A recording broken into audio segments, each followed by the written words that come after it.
ચલા ગામ પીએમસી ચલા મુખ્ય શાળાના બાળકો છીએ. અમારી દક્ષિણ ગુજરાતમાં ખૂબ જ વરસાદ પડે છે. આથી કપડાં સુકવવામાં ખૂબ જ મુશ્કેલી પડે છે. ભીંગવાળું વાતાવરણમાં જલ્દી કપડાં સુખાતા નથી.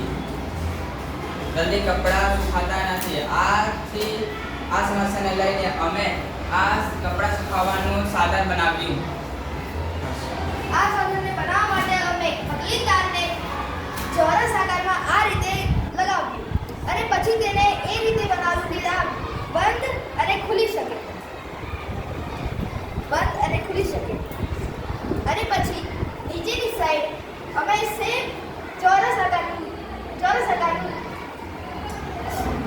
પતલી તારથી એક ચોરસ બનાવ્યું અને બે હેડ રાઈડ મૂકવાના સ્ટેન્ડ બનાવ્યા. અને પછી જે કપડાને સુખાવવાનું હોય તેને અમે આ તારના અંદર ગોઠવી દઈશું.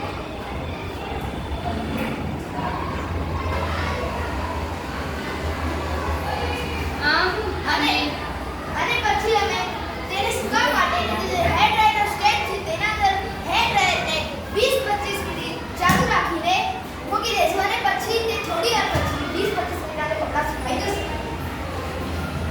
આમ અમે બનાવેલા આ સાધનની મદદથી કપડાં જલ્દી સુકાઈ જાય છે. બીજો ફાયદો એ છે વોશિંગ મશીનમાં કપડાં સુકાય તો કચડી પડે છે, પરંતુ આ રીતે કચડી પડતી નથી. આ સાધનની મદદથી જ્યારે કપડાં સુખાવીએ ત્યારે કપડાનું પાણી નીકળી જાય